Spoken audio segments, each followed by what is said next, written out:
तिरंगे के साथ में जो फील होता है ना, वो सबसे बेटर फील होता है। इंडिया को रिप्रेजेंट करने में तो बहुत अच्छा लगता है। मेरे को हॉस्टल में बहुत अच्छा लगता था। घर पे मैं 1 ईयर में 2 बार जाती थी। यहाँ पे फैमिली का प्यार मिल जाता था मुझे। वैसे संडे में काफ़ी पिटाई की मेरी, लेकिन मेरे को कभी बुरा ही नहीं लगा। याद है मुझे 1-2 चैप्टर मेरे को आज भी याद है। जब भी सर मोटिवेट करते थे तो मैं कभी हॉस्टल में छुट्टी नहीं करती थी सुनने के लिए। चाहे मैं पढ़ने के लिए नहीं जाती थी स्कूल में, लेकिन सर के स्पीच सुनने के लिए तो मेरे को बहुत अच्छा लगता था।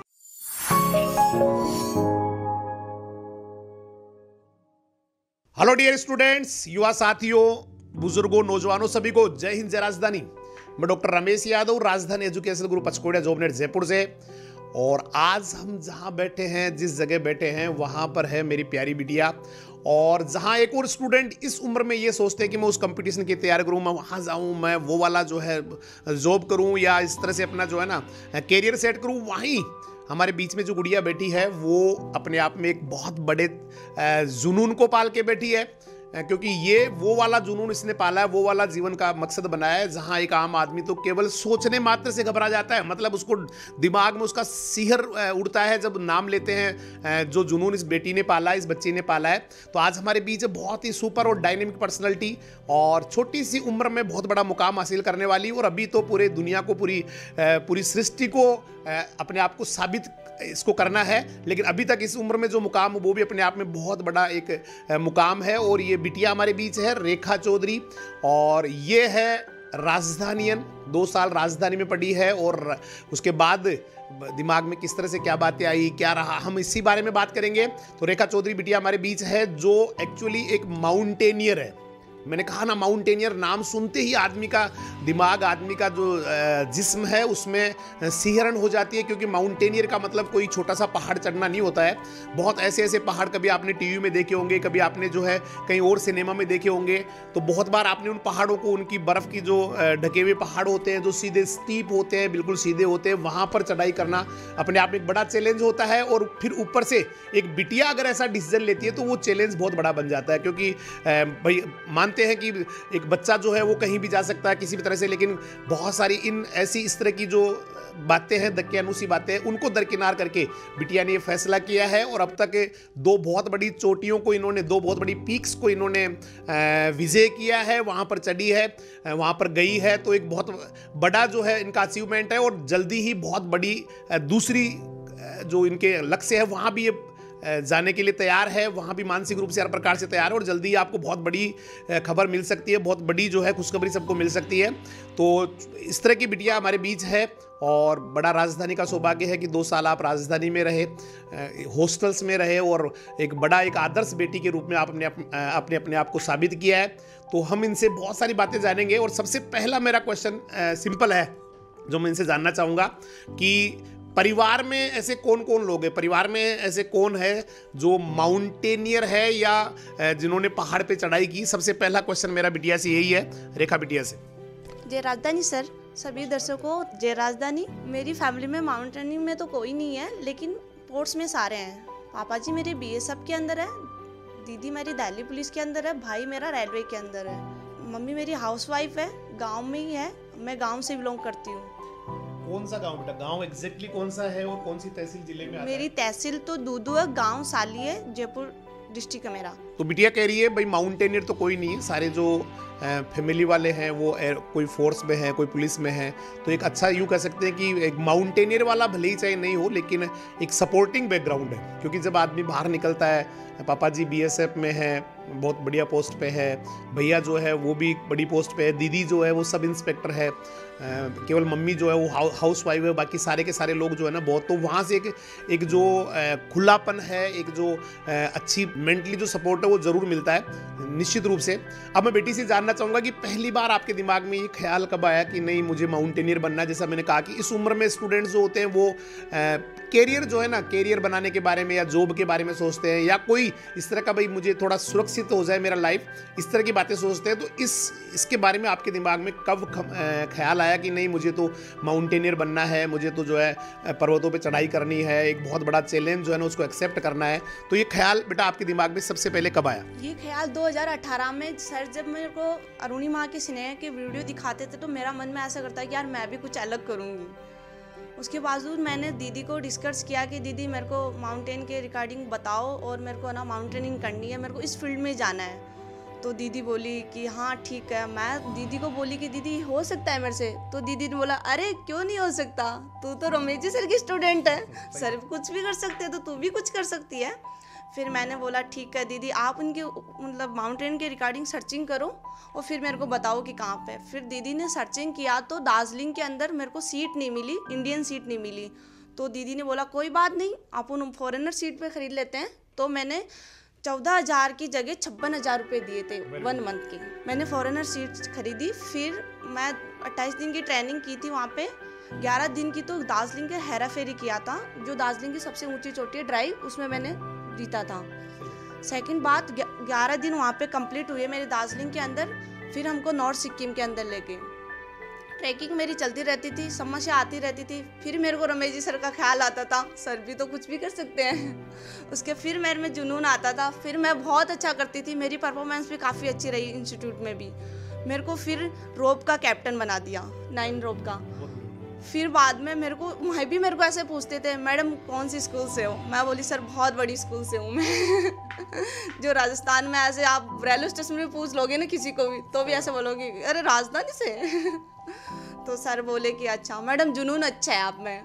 तो मैंने बोला सर जुनून तो जीन में तो नहीं होगा, लेकिन मैंने ले लिया सर से तो सही बात। उसके बावजूद फिर मैंने ट्रेनिंग मेरी कंप्लीट हुई नॉर्थ सिक्किम से। फिर मैं वापस दार्जिलिंग आई।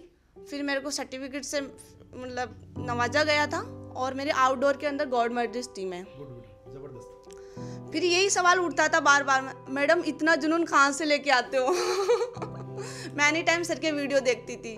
जब भी मैं फ्री होती थी क्लास से, ट्रेनिंग से, जब भी मैं नाइट में ना, सब लड़कियां सो जाती थी 8 बजे, लेकिन मैं 10 बजे सोती थी सर का वीडियो देख के। और सर को तो ये भी पता नहीं था कि रेखा बेटी कहाँ है फिर भी मैं सर के वीडियो देखती थी। मैंने शो नहीं किया अभी तक कुछ भी, लेकिन मार्च के अंदर बहुत बड़ी मेरी मतलब उपलब्धि होगी, बड़ी जुनून के साथ में आऊंगी अभी भी जुनून के साथ में ही हूँ। तो बिटिया जब यहाँ से पढ़ के चलेगी तो एक्चुअली मुझे भी नहीं पता था कि वो कहाँ पढ़ रही है, किस कंपटीशन की तैयारी कर रही है। और अचानक आज से ठीक 1.5-2 महीने पहले फ़ोन आता है, सर प्रणाम। मैंने कहा बेटा रेखा बोल रही है क्या? हाँ सर रेखा बोल रही हूँ। मैंने कहा बेटी क्या कर रही थी दिन को, तेरे को याद ही नहीं है? बोला सर मैं हमेशा आपको याद करती हूँ, बस फ़ोन मुझे तब करना था जब कुछ अच्छा कर लूँगी। तो मैंने जो है ना 2 पिक्स को फतेह कर लिया है और अब बड़ी तैयारी कर रही हूँ। तो इसलिए सर को फ़ोन किया, क्योंकि दिमाग में यही था कि जब मैं कुछ अच्छा कर लूँगी तो ही सर से बात करूँगी, सर से फ़ोन करूँगी। इतना बेटी का स्नेह है। और अब मैं एक क्वेश्चन ये पूछूंगा कि ठीक है उस समय आपने जो डिसीजन लिया, लेकिन अब ऐसा तो नहीं है कि भाई मुझे अब तो जो है ना, मैं चूंकि आ गई हूँ, मैंने ट्रेनिंग कर ली, अब तो मेरी मजबूरी है कि मुझे ऐसा करना है। तो ये मजबूरी मानूं या जुनून मानूं? मतलब मज़ा आ रहा है इसको करने में, या अब एक यूँ हो गया कि नहीं अब तो करना पड़ेगा, सब मैंने चुन लिया? तो बेटी से मैं जानना चाहूँगा कि मजबूरी हो गई या जुनून है? आज भी बड़ा आनंद आ रहा है? मजबूरी तो मेरी कुछ भी नहीं है, अच्छी फैमिली से बिलोंग करती हूँ और जुनून ही है क्योंकि कुछ अलग करना है। सर का भी यही कहना था, मतलब जब भी मोटिवेट करते थे तो कुछ अलग करो, तो मेरे वही ख्याल आता था कि कुछ अलग ही करना है मुझे भी। अलग ही करना चाहिए, सबसे हटके करना चाहिए। और भाई सबसे हटके मतलब अलग ही होना चाहिए इंसान का। भाई सारे लोग, मैं कई बार कहता हूँ कि सभी लोग आते हैं, खाना खाते हैं, जीते हैं, है ना, बच्चों की शादी कर देते हैं और लास्ट में एक प्लॉट छोड़ के चले जाते हैं। ये तो एक आम आदमी की कहानी है। और कुछ लोग, बिरले लोग होते हैं जो कुछ अलग सोचते हैं कि नहीं मुझे कुछ अलग करना है, दुनिया में मेरी पहचान होनी चाहिए। भले ही जो है मैं बाई फेस हो सकता है किसी से नहीं मिल पाया हूँ, लेकिन अगले को जब नाम बताऊँ तो लगे कि ना हम तो आपको जानते हैं, आपको आपका नाम सुना है। तो इतना तो आदमी को कम से कम करके जाना चाहिए। भाई कुछ लोग तो मतलब हो सकता है पूरा वर्ल्ड तो, क्योंकि वो बहुत बड़ी अचीवमेंट हो जाती है, लेकिन कुछ तो लोग ऐसे हो जो आपको अनुसरण करे, आपको फॉलो करे, आप जैसा बनने की कोशिश करे। इस तरह से एक होना चाहिए। अब मैं बेटी से जानना चाहूँगा कि अभी जो आपने इसकी ट्रेनिंग ली है, प्रॉपर ट्रेनिंग ली है माउंटेनियर्स बनने के लिए, हालांकि आपने कहा कि नहीं मेरा इतना जुनून था कि जब मेरा सिलेक्शन नहीं हुआ तो फॉरेन सीट से मुझे जो है उसमें सिलेक्शन करवाया। तो अभी प्रॉपर एग्जैक्टली कहाँ पर है वो इंस्टीट्यूट जहाँ से आप ट्रेनिंग कर रहे थे, या आपकी ट्रेनिंग जहाँ से हुई है उस इंस्टीट्यूट का क्या नाम है, वो किस तरह से ट्रेनिंग कराते हैं, क्या क्या सिखाते हैं ट्रेनिंग में? एक बार इंस्टीट्यूट के बारे में जहाँ से आपने ये माउंटेनियर का कोर्स किया है उसके बारे में एक बार डिटेल सारे दर्शकों को आप बताएं। रेखा बिटिया। मैंने ट्रेनिंग वेस्ट बंगाल दार्जिलिंग से की है। HMI इंस्टीट्यूट है दार्जिलिंग के अंदर, बहुत बड़ा इंस्टीट्यूट है। वहाँ से भी मतलब जो आगे माउंटेनिंग करे हुए हैं वो तेंजिंग नोर्गे, वो वहाँ से किए थे। और अरुणी महा भी वहाँ से ही थी, अनीता कुंडू दीदी भी वहाँ से ही थी। तो मेरे को इंस्टीट्यूट के तो बहुत अच्छा लगा। उसके अंदर 28 डेज की ट्रेनिंग होती है। 12 दिन तो दार्जिलिंग के अंदर रखते हैं, फिर 20 दिन नॉर्थ सिक्किम में ले जाते हैं। आइस के अंदर क्लाइंबिंग करवाते हैं और रैपलिंग वगैरह करवाते हैं। और नॉर्थ मतलब उसमें कैराबिना का डिसेंडर के मतलब अलग बात की कोई की डेथ हो जाए बेस कैम्प में, उसको डाउन कैसे करना, वो सारी प्रोसेस माउंटेन के रिगार्डिंग सारी प्रोसेस बताते हैं उसमें। सही बात है। और कैसे मतलब क्या सिखाते हैं, कैसे चढ़ते हैं, मतलब डर लगता है देखो एक्चुअली मुझे तो क्या, ये पहाड़ों से ऊंचाई से बहुत डर लगता है। तो मैं तो सोच ही नहीं सकता भाई, कोई आदमी पहाड़ पे चढ़ रहा है, उस वहाँ पर अगर थोड़ा सा भी कुछ भी चूक हो गई तो सीधा आपको पता है कहाँ जाना है उसके बाद, तो है ना, गिरना नीचे लेकिन जाना ऊपर है, सीधी सी बात है। तो वहाँ पर कैसे मतलब क्या क्या सिखाते हैं, कैसे चढ़ते हैं, किस तरह से करते हैं, है ना, वो चीज़ आप बताएं। उसके बाद में हम आगे और बात करेंगे भाई आप जब गए तो वहाँ पर किस तरह से आपने किया। तो पहले तो इंस्टीट्यूट में जो है ना बेसिकली क्या क्या चीज़ें जो है मोटी मोटी बताई जाती है।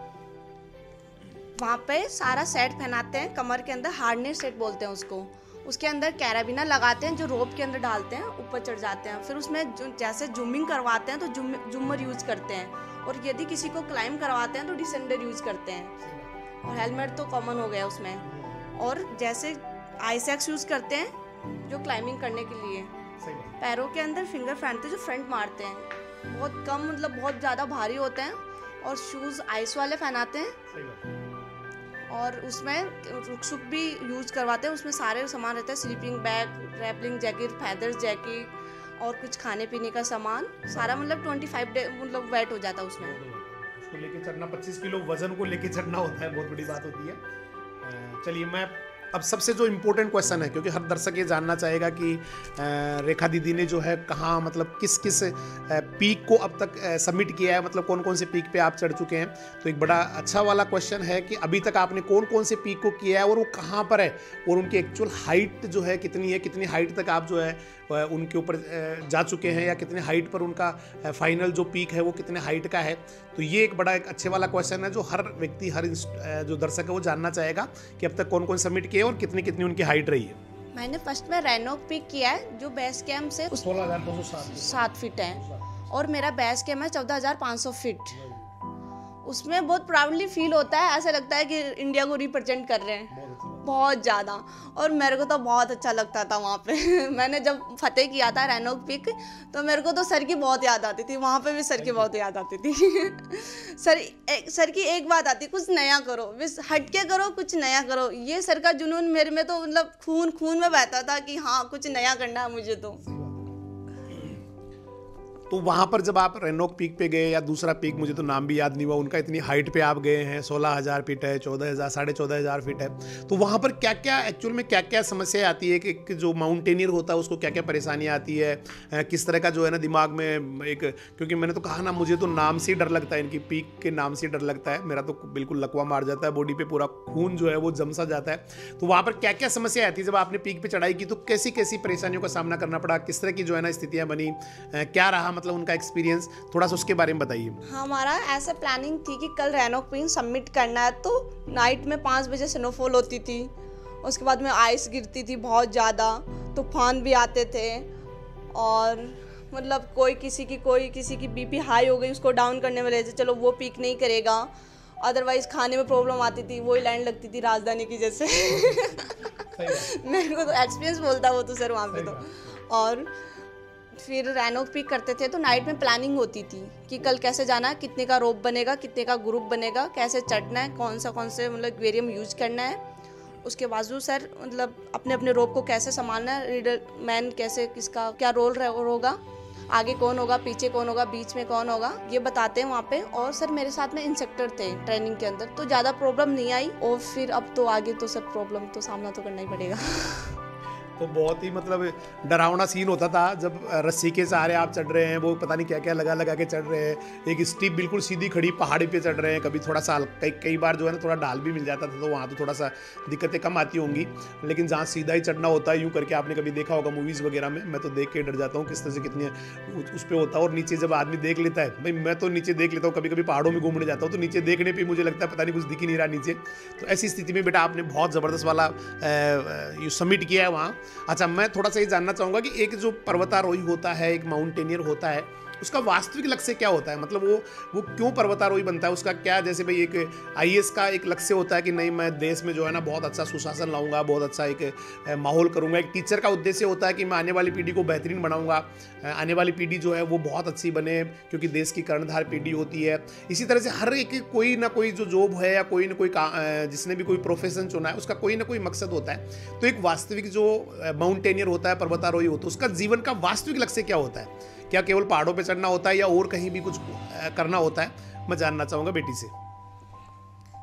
एक पर्वतारोही का काम होता है जैसे नए नए पहाड़ों की सर्चिंग करना और उसमें मतलब उनके बारे में, उनके रिगार्डिंग जानना, और सबसे मोस्टली होता है कि इंडिया को रिप्रेजेंट करना। फिर उसके बाद में एक होता है कि मतलब इंडिया को रिप्रेजेंट करे तो अपना संदेश तो जाएगा ही, तो वो भी एक प्राउडली फील करवाता है कि हाँ मैंने ये सब कुछ किया।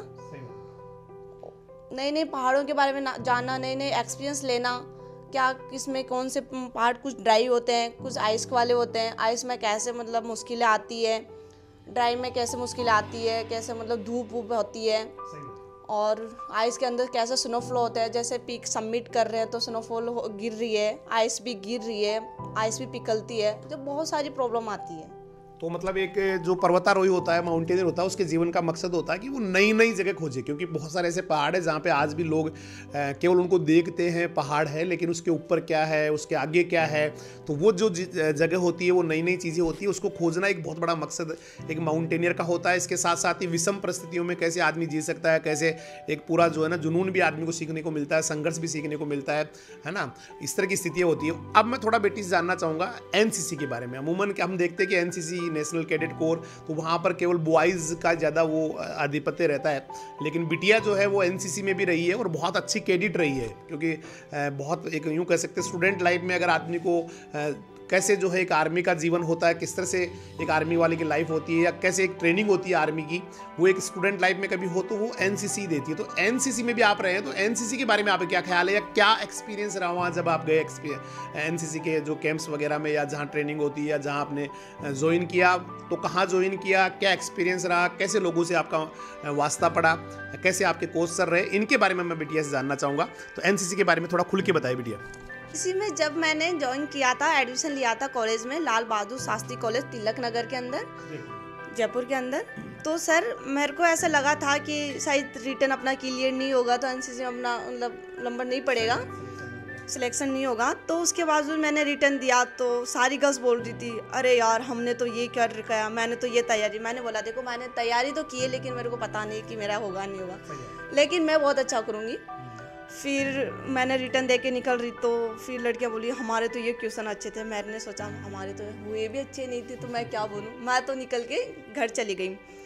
2-3 दिन बाद में रिजल्ट आता है तो मेरे को उम्मीद नहीं थी कि मेरी अच्छी रैंक आएगी। मैं नीचे से लिस्ट देखना स्टार्ट करी कि नीचे से होगा अपना, तो कुछ नीचे आएगा नहीं आएगा ही नहीं तो फिर मैं नीचे देखी तो मेरा नाम नहीं था, तो मेरे को ऐसे डर सा लगा कि एनसीसी भी हाथ से निकल गई, अब क्या होगा, घर वालों को क्या बोलेंगे।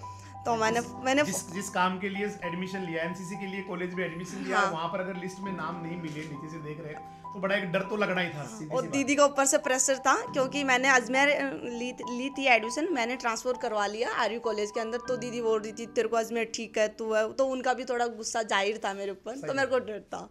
मैं फ़ोन करी कि मतलब यार मेरा कोई नंबर नहीं आया, तुम्हारा आ गया? बोले हाँ हमारा आ गया। मैं बोली यार मेरा, बोले फर्स्ट लिस्ट में दे। मैं बोली मेरी उम्मीद ही नहीं है फर्स्ट लिस्ट में तो आने की।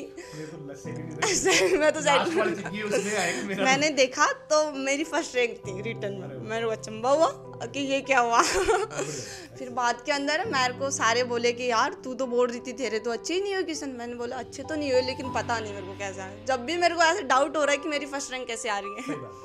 उसके बावजूद मेरी 2-3 दिन बाद में रनिंग थी महाराजा कॉलेज के अंदर, फर्स्ट क्लास यूनिट के अंदर बटालियन एनसीसी में। वहाँ पे सारी गर्ल्स बोल रही हम तो इतनी प्रैक्टिस करते थे वो करते थे। मैंने बोला यार मैंने कभी है ना पढ़ती फिर दौड़ा नहीं है, पहाड़ों में ज़रूर दौड़ी हूँ, तो पता नहीं रैंक तो कौन सी आएगी। हम सारी गर्ल्स थे, हमको टाइमिंग दिया था 5-6 मिनट कुछ सेकंड का, सारे खड़े थे, सारी गर्ल्स मतलब ऐसे वार्म अप कर रही थी, नहीं मेरी फर्स्ट रैंक आएगी। मैं तो है ना गाड़ी के टायर के नीचे बैठी थी। सही बात है भाई, सारे वहाँ तो क्या ज्यादा अपन भाई गाँव के हैं, तो वहाँ तो वैसे भी अपन थोड़े सीधे से होते हैं, वहाँ वो तो बड़ी फर्राटेदार बोलते रहते हैं बच्चे शहरों के। तो मैं तो चुपचाप से बैठी थी। तो फिर रनिंग के लिए लाइन लगी, तो मैंने 2 राउंड अच्छे से निकाले, तो सारी लड़कियां पीछे थी, तो मेरे को हुआ तो सारी गर्ल्स पीछे, मैं आगे। फिर मैंने मतलब वो जुनून हुआ, फिर मेरी फर्स्ट रैंक आई एनसीसी में। तो सीओ सर मेरे को आके पूछते हैं, अरे तेरी फर्स्ट रैंक है? मैं बोली हाँ सर, लेकिन मेरी तो अच्छी रनिंग भी नहीं है, मैंने तो पहाड़ों में दौड़ा है, ग्राउंड कभी दौड़ा नहीं। लेंस में दौड़ने का मेरे को एक्सपीरियंस। हाँ, तो फिर सर बोलते नहीं आपके ना एनसीसी में फर्स्ट रैंक, उसमें रनिंग में फर्स्ट रैंक है। फिर इंटरव्यू के लिए मेरा कुछ टाइम बाद में इंटरव्यू होता है। मेरे पास में ज़्यादा सर्टिफिकेट नहीं थे, ये पिक के थे, माउंटेनिंग के थे। पहले मैं बचपन में स्पोर्ट्स से थी, लेकिन इतने कुछ भी नहीं थे, उनके सामने कुछ भी नहीं थे। कुछ गर्ल्स जूडो की थी, उनके तो फाइल्स बड़े भरे थे, बहुत बड़े बड़े।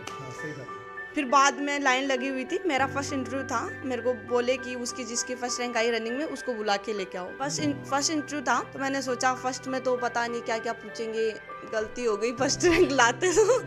फिर सारी गर्ल्स बोलते हैं हमारे पास में ऐसे, हमारा तो सिलेक्शन ऐसे हो जाएगा। मैं बोली हमारे पास में तो कुछ सर्टिफिकेट नहीं है सर, लेंगे तो ठीक है, नहीं लेंगे तो हम वापस आ जाएंगे। फिर मैंने इंटरव्यू दिया, तो सीओ सर मेरे को बहुत कुछ पूछ रहे थे, माउंटेनिंग के रिकॉर्डिंग वगैरह कुछ भी, और सारे सर्टिफिकेट देखे मेरे। तो बोले अरे तू तो माउंटेनर है। मैं बोली हाँ सर, छोटी सी माउंटेनर हूँ मैं। फिर बाद में दीपिका मैम भी आ गई थी, जो राजस्थान में फर्स्ट लेडी है अपने एवरेस्टर, दीपिका राठौर, जो सूबेदार मेजर है अभी वो। तो फिर वो भी आ गए थे, फिर उन्होंने काफ़ी मोटिवेट किया, मेरा इंटरव्यू काफ़ी अच्छा गया। लेकिन मेरे को उम्मीद नहीं थी कि मेरा एनसीसी में सिलेक्शन होगा, फिर भी मेरे को उम्मीद नहीं थी। कुछ टाइम बाद में मेरी वही फर्स्ट रैंक आती है कॉलेज के अंदर, कि इंटरव्यू में फर्स्ट, ऑल राउंडर में फर्स्ट रैंक थी, और सारी गर्ल्स की नीचे थी। मेरे को तब भी खुशी नहीं हो रही थी कुछ भी। फिर बाद के अंदर कुछ टाइम बाद में एनसीसी परेड वरेड चलती थी, मैं बहुत बंक मारती थी एनसीसी के अंदर। क्योंकि मेरी हॉस्टल की आदत बहुत गंदी हुई थी, मैं बंक मारने में 1 नंबर थी। थोड़ा नटखटपन तो होना भी चाहिए ना। हाँ, जैसे मतलब एनसीसी में कुछ खाने के लिए मिलता था तो सबसे आगे लगती थी। सही बात। खा के दोबारा ले लेती थी। राजधानी की ट्रेनिंग है, लंबी लाइन लगना, फिर उसमें कहीं ना कहीं थोड़ी सी हल्की सी आगे पीछे हो जाना। थोड़ी ज़्यादा भूख लग रही थी, वापस लाइन में लग जाती थी। फिर बाद के अंदर सिलेक्शन हो गया, फिर मैं एनसीसी ज्वाइन कर ली। फिर मेरे को किसी ने सर्चिंग के थ्रू पता चला कि एनसीसी में मतलब 4 साल से सीटें निकलती है एवरेज के लिए। तो मैंने बोला कि ये तो अच्छा मौका है मेरे पास में। सही टाइम पर मैंने एनसीसी ज्वाइन की। उसके बाद में सितंबर में ये आती है 2019 के अंदर, सितंबर के अंदर आती है वैकेंसी, उसमें मैंने फॉर्म अप्लाई कर दिया। फिर फेब के अंदर मेरा माउंटेनिंग का फिजिकल होता है एवरेज के लिए, फिजिकल इंटरव्यू होता है।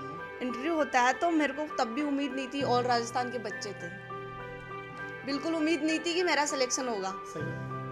एवरेस्ट तो अपने आप में बहुत बड़ा चीज हो गया, वहाँ तो सोचना ही बड़ी बात होगी, सिलेक्शन तो बहुत आगे की। हाँ, वहाँ पे भी बहुत सारी गर्ल्स थी, ऑल राजस्थान गर्ल्स थी, ऑल राजस्थान बॉयज थे, एनसीसी के कैडेट सारे थे। वहाँ पे वही बोल रहे थे हमने तो ये किया, हमने तो वो किया। मैंने बोला मैंने तो कुछ भी नहीं किया।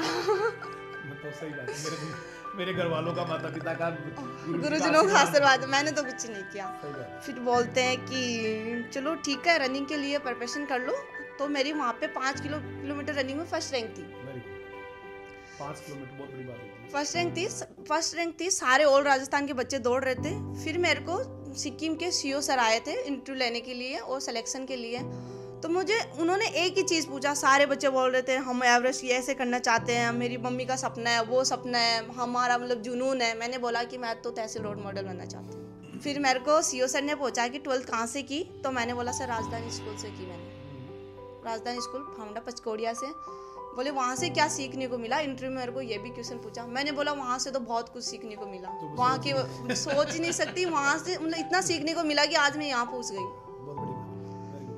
उसके बाद में मेरा सिलेक्शन हुआ, कुछ टाइम बाद में मेरा लेटर आता है, लेकिन कोरोना की वजह से पोस्टपोन चलता हो रहा है। अभी मार्च के अंदर शो हो रहा है, मार्च के अंदर मेरी ट्रेनिंग होगी और जून के अंदर मैं एवरेस्ट फतेह करूँगी। तो बेटी का अब आपने शायद सुना होगा एवरेस्ट जो जाने वाले जो माउंटेनियर्स होते हैं उनमें सिलेक्शन हुआ है, और वो भी राजस्थान के सिलेक्टेड जो स्टूडेंट्स हैं उन्हीं का होता है। तो यहाँ आप जो है एनसीसी में फर्स्ट, हर जहाँ रनिंग हो रही है, टेस्ट लग रहा है, हर जगह आपने अपने आप को सुपर परफॉर्म किया, मतलब आपका जो रैंक है वो फर्स्ट ही रहा है। तो एवरेस्ट, अब देखिए जब एवरेस्ट का नाम आता है तो अच्छे अच्छे माउंटेनियर्स होते हैं, वो उनका जो है ना ब्लड जो है वो बिल्कुल क्लॉट हो जाता है, जम जाता है, शरीर पे लकवा मार जाता है। और यहाँ पर तैयारी चल रही है एवरेस्ट फतेह की इतनी सी छोटी सी उम्र में। तो हम पूरे दर्शक जो है, पूरे दर्शकों की तरफ से, सारे स्टूडेंट्स की तरफ से, पूरे राजधानी ग्रुप की तरफ से बिटिया को हम बहुत सारी शुभकामनाएं देंगे। चलिए मैं, हाँ, तो मैं थोड़ा सा बताऊं आपको। सबसे पहले तो हम ये जाएंगे, जब आप किसी पीक पे जा रहे हैं, मतलब आप रेनोक पीक पे या दूसरे पीक पे गए, तो जब चढ़ जाते हैं ना उसके ऊपर, तो वहाँ पर कैसा लगता है? वहाँ पर मतलब कौन याद आते हैं? घर वाले याद आते हैं, हिंदुस्तान याद आता है, या और कोई है ना चिल्लाने का मन करता है? मतलब कैसी भावनाएं वहाँ पर, कैसी फीलिंग्स आती है जब आप किसी चीज़ को कोई लक्ष्य बना लेते हो, फिर उसके बाद में उसको जब आप फतेह कर लेते हो, और वो भी स्पेशली जब माउंटेन की बात हो, पीक्स की बात हो, है ना? तो वो वहाँ वाला थोड़ा सा एक्सपीरियंस ज़रूर बताइए कि वहाँ कैसा महसूस होता है जब आप एक पीक पे चढ़ चुके होते हैं, जिसको आप सपना देख रहे हैं कि नहीं मैं चढ़ूंगा, या 2 दिन बाद में, 10 दिन बाद में मैं वहाँ पर चली जाऊंगी, और उसके बाद जब चला जाता है आदमी या पहुँच जाता है तो उसकी फीलिंग्स क्या होती है, ये ज़रूर हम जानना चाहेंगे। पहले बात तो है कि तिरंगे के साथ में जो फील होता है ना, वो सबसे बेटर फील होता है। वेरी गुड, बिल्कुल। और सेकंड बात, उस टाइम मतलब पीक क्लाइंब करते हैं, बाद में पहले तो मम्मी पापा के ख्याल आते हैं कि अपने मम्मी पापा तो यहाँ मतलब इतनी ऊंचाई पे पहुंचा रहे हो, मम्मी पापा कहाँ होंगे? हाँ, कहाँ होंगे। आपकी भी मेरे को बहुत याद आती थी कि इस टाइम सर को पता चले, मैं यहाँ से सैटेलाइट से बोलूँ कि सर मैंने ये पीक क्लाइंब कर लिया, तो सर की क्या फीलिंग हो वहाँ पे कि बच्ची ने ये कर लिया। सेकंड बात, इंडिया को रिप्रेजेंट करने में तो बहुत अच्छा लगता है। उससे थर्ड बात ये होती है कि मतलब सारे मतलब बिना इंजर्ड के मतलब क्लाइंब करते हैं तो बहुत ज़्यादा बेटर फील होता है कि हाँ मेरे कुछ चोट वगैरह भी कुछ नहीं आई, फिर भी बात सैप भी आ गई और पूछ भी गई, और मैंने मतलब क्लाइंब भी कर लिया। और रही बात, चिल्लाने का मन नहीं करता क्या चढ़ने के बाद में? जोर से चिल्लाऊं बहुत ज़्यादा, लेकिन दुनिया को बताऊं कि देखो मैं आज कहाँ आ गई हूं। लेकिन थोड़ा वो कोऑपरेट करना पड़ता है कि ऑक्सीजन कम होती है तो बीपी हाई वाई हो जाती है, जल्दी आना होता है। तो चिल्लाने का तो बहुत मन करता है, चिल्लाई भी थी और बहुत अच्छा लगा, मजा आ गया, बहुत मजा आया। मैं उस मजे की तो कल्पना कर सकता हूँ, चढ़ाई भले ही नहीं हो लेकिन उसका तो कितना अच्छा लगता है जब आदमी जिस के बारे में सोचता रहता है, कई दिनों से सोच रहा है, 5 महीने से, 6 महीने से, साल भर से, फिर वहाँ उस पीक पे चला जाए, तो फीलिंग्स तो मैं समझ सकता हूँ कितनी ज़बरदस्त वाली होती है। अब बेटी से मैं जानना चाहूँगा कि ये जो जुनून है, इस जुनून को जागृत करने में तो जैसे आपने कहा कि परिवार का भी रहा, सर का भी रहा, है ना, अब इसको जो पालने में मतलब अभी जो है ना, कौन कौन आपको सपोर्ट कर रहे हैं कि नहीं, दीदी या भैया, पापा, मम्मी जो भी है, कि कौन कौन सपोर्ट कर रहे हैं कि नहीं आपको बेटा करना ही है, सीखना ही है, और बाकी तो हम लोग बैठे हैं, कमाई रहे हैं, अच्छा कर रहे हैं, सारे परिवार में सभी नौकरी लगे हुए हैं, तो आपको तो इसको जुनून को पालना है, तो कौन कौन आपको इसमें ज़्यादा सपोर्ट कर रहा है? और कहाँ कभी कभी आपको लगता है मम्मी कहती होंगी नहीं बेटा मत जा, पता नहीं क्या होगा वहाँ, या इस तरह की कोई बातें कभी होती है क्या? तो कौन कौन लोग हैं जो आपको इस जुनून को पालने में मदद कर रहे हैं, और कौन है जहाँ से लग रहा है कि नहीं, वो थोड़ा सा उनको लग रहा है कि नहीं बेटी को ऐसा नहीं करना चाहिए? थोड़ा सा बेटा इसके बारे में बताएं। पापा जी और दीदी का तो फुल सपोर्ट है। मम्मी कभी कभी ऐसे बोलती है कि नहीं नहीं जाना, पता नहीं क्या होगा वहाँ पे, मैं इतनी पाली पोसी बेटियों को नहीं भेज सकती, तो दीदी के सामने बोलती, तो दीदी ये बात बोलती है, अरे मम्मी पता नहीं किसकी स्टूडेंट है तो बोले हाँ, वो सर ने भी ऐसे मतलब ऐसे मोटिवेट करके ऐसे भरा होगा कि एवरेज चढ़ना तू मैं बोली हाँ मम्मी, सर भी तो बहुत अच्छे मतलब मेहनत करते हैं, मतलब उन्होंने भी तो बहुत कुछ अच्छा किया है, राजधानी का नाम बहुत ऑल इंडिया में जानते हैं मोस्टली। तो मम्मी ऐसे बोलती है, भाई वगैरह सबका सपोर्ट है, फैमिली का फुल सपोर्ट है मेरे पास, और ज़्यादा मोस्टली दीदी का सपोर्ट ज़्यादा है। दीदी बहुत ग्रेट है बेटा। मैं फैमिली के बारे में जिनसे मिला हूँ ना, वो उनमें दीदी बहुत एक्टिव और ज़बरदस्त पर्सनैलिटी है। मैं बेटी को, उसको भी, बड़ी वाली बेटी को भी खूब आशीर्वाद दूंगा, और आपको इतना सहयोग किया है सारे परिवार ने, उनको भी मैं चाहूँगा, क्योंकि एक बड़ी प्रेरणा होती है। हम लोग जहाँ ये सोचते हैं, स्पेशली जो बेटी का गाँव है, देखिए मैं आपको बता दूँ, हो सकता है कोई जयपुर शहर में बेटियाँ बहुत आगे पढ़ना चाहती है, बढ़ना चाहती है, लेकिन उधर उस गाँव में जहाँ बच्चियों को पढ़ाने में भी आदमी को दिमाग में सोचता है कि नहीं मैं हॉस्टल में डालूंगा, कहाँ रखूँगा।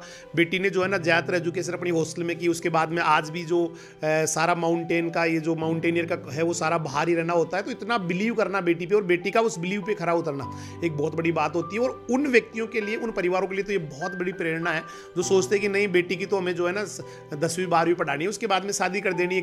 आज भी लोगों के एक विचारधारा है, तो उनके लिए तो बहुत बड़ी प्रेरणा है कि नहीं आप जो है ना बेटी को सपोर्ट करें, उस पर पूरा बिलीव करें, विश्वास करें और बहुत अच्छा कर सकती है। आज बिटिया बहुत अच्छा कर रही है और अब एवरेस्ट पे जा रही है। तो आप सोच लीजिए कितना बड़ा एक अचीवमेंट होगा जब एवरेस्ट पे आप चढ़ जाते हैं। राजस्थान से हैं फिर एवरेस्ट पे जा रहे हैं, तो एक बहुत बड़ा उपलब्धि हो जाती है, बहुत बड़ी एक अचीवमेंट हो जाती है। एक बड़े एक जो हिंदुस्तान की जो फेयरिस्ट है, मतलब लिस्ट है जिसके अंदर लोग चढ़े हैं, उनमें आपका नाम आ रहा है, या वर्ल्ड के जो चुनिंदा लोग जिन्होंने एवरेस्ट को फतेह किया उनमें नाम आ रहा है। तो एक बड़ी एक अच्छी वाली फीलिंग्स होती है। और तो मैं ज़रूर उन बेटियों को, उन परिवारों को इस मैसेज के द्वारा ही बताना चाहूँगा कि नहीं, बेटियाँ बहुत ज़्यादा सक्षम होती है, कुछ भी कर सकती है, बशर्ते कि आपको उनके ऊपर बिलीव हो और अच्छे संस्कार हो, अच्छी चीज़ें जो है ना आपने अपनी बेटी को सिखाई, तो बिल्कुल आप बिलीव करके उनको बहुत आगे बढ़ने का मौका दें। क्योंकि वो इंसान है, कोई गाय भैंस भेड़ बकरी नहीं है, कहीं भी बांध दिया, कहीं भी है ना कर दिया, जो भी अपनी मर्जी उनके ऊपर थोप रहे हैं। भाई आप अच्छे संस्कार दे रहे हैं, पूरा बिलीव आपको ऊपर है, आपको अपनी बेटी के ऊपर है, तो निश्चित रूप से आप मान के चलिए कि एक दिन वो बहुत अच्छा करने वाली है, बहुत ज़बरदस्त करने वाली है। तो उन बेटियों के लिए एक बहुत बड़ी प्रेरणा है पूरा परिवार और बिटिया रेखा।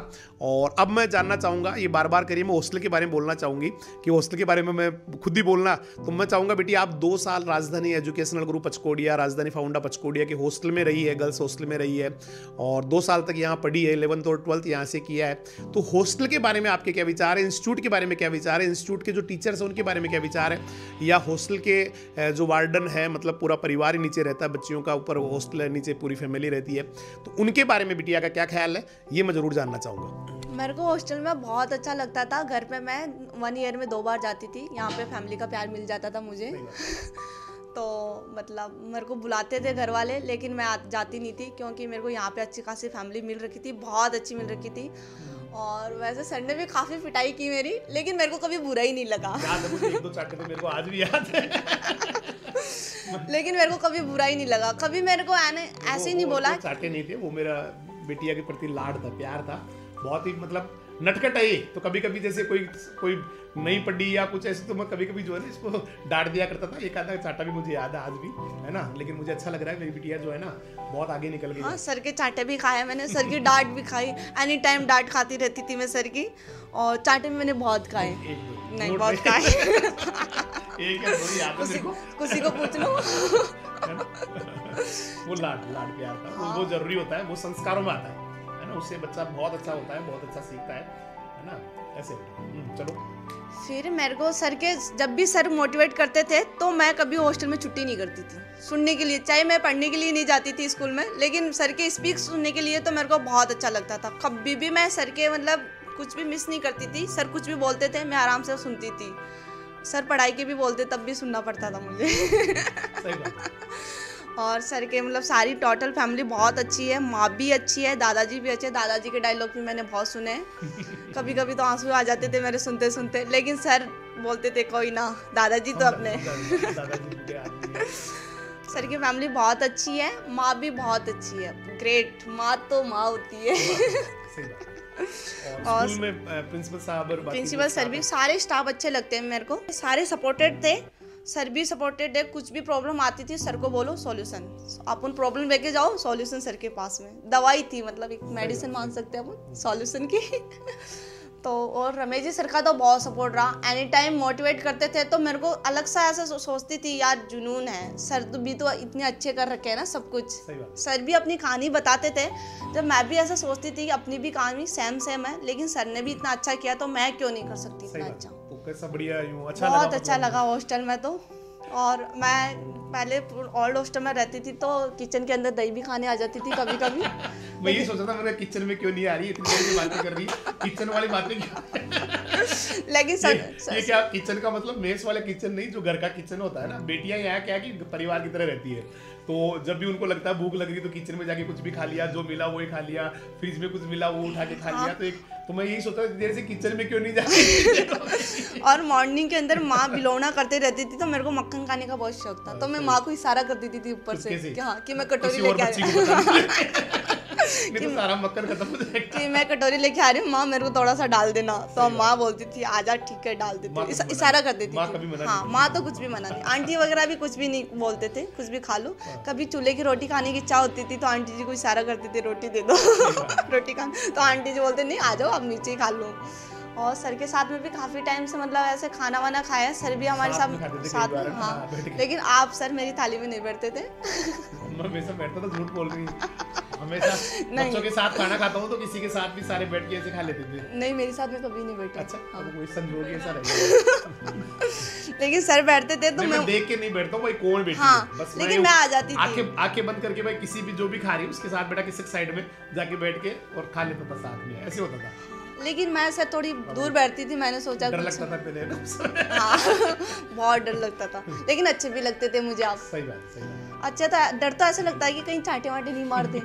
अच्छा ऐसे लगते थे कि आप बहुत सपोर्टेड हो, बहुत सपोर्ट करते थे, इसलिए अच्छे लगते थे। और आंटी जी वगैरह ने तो कुछ मारपीट तो नहीं की, ऐसे चाटे वाटे तो नहीं मारे। आंटी जी तो लाडी करते थे। हाँ माँ और आंटी जी तो लाड करते थे, वो तो पुचकारते थे हमको, चाटे तो आप ही मारते थे। तो ये है बिटिया रेखा, आज भी वैसी ही नटखट है। कल का मन का गुड़िया है तो बिल्कुल छोटी सी अभी भी, और बहुत ही प्यारी बेटी है, बहुत अच्छा इसका अचीवमेंट है। बड़ा अच्छा लगा मुझे आज जो है इस बात करते हुए। और अब मुझे लग रहा है लास्ट में मुझे एक ही चीज़ इनसे जाननी है कि जो युवा पीढ़ी है जो पता नहीं कैसे दक्यानुसी विचारों के साथ जी रही है कि पता नहीं क्या होगा मेरे साथ, मैं क्या करूँगा, कहाँ जाऊँगी, कैसे करूँगी, तो उस युवा पीढ़ी के लिए बेटी का क्या संदेश है, मैं जानना चाहूँगा बिटिया से।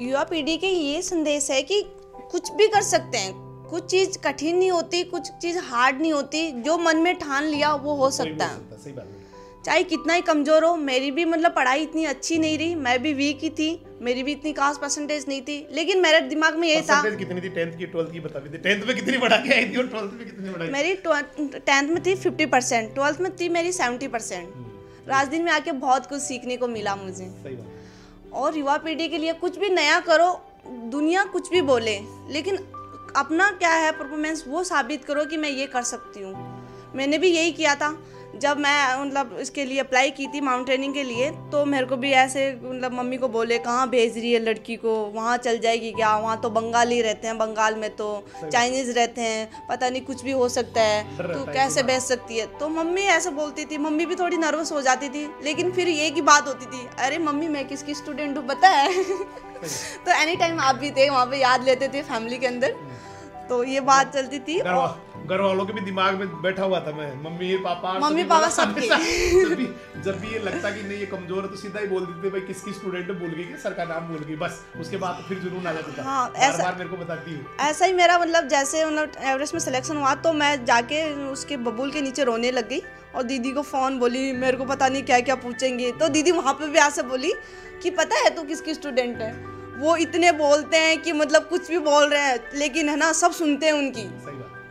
तो दीदी का भी मतलब दीदी भी आपको ऐसा बोलती है कि ग्रेट पर्सनालिटी है सर की, बहुत ज़्यादा। बेटी का बहुत धन्यवाद। और एनी टाइम कहीं भी बात होती है, गेस्ट आए हुए रहते हैं तो कभी पूछ लेते हैं कि 12th कहाँ से की, 10th कहाँ से की और कहाँ रहे हुए हैं, तो दीदी बोलती है रमेश जी सर से, मतलब स्कूल का नाम तो बिल्कुल नहीं लेते, सर का ही नाम लेते हैं, फिर तो सब जान जाते हैं। और एनी मतलब छोटे वाला भैया है उसकी भी स्कूल के बारे में बताते हैं तो बोलते हैं नहीं रेखा जैसी स्कूल तो कहीं है ही नहीं। सही बात। एनी टाइम यही बोलते हैं। बात कहीं नाइट में भी हम चल रहे हैं, ड्राइविंग कर रहे हैं या फिर टूर कर रहे हैं कुछ, तो आपको तो एक बार याद लेते हैं। बहुत बहुत धन्यवाद। तो युवा पीढ़ी के लिए यही संदेश है कि कुछ नया करो ना, तो दुनिया कितनी बोले, लेकिन खुद के मन में क्या है वो आप करो।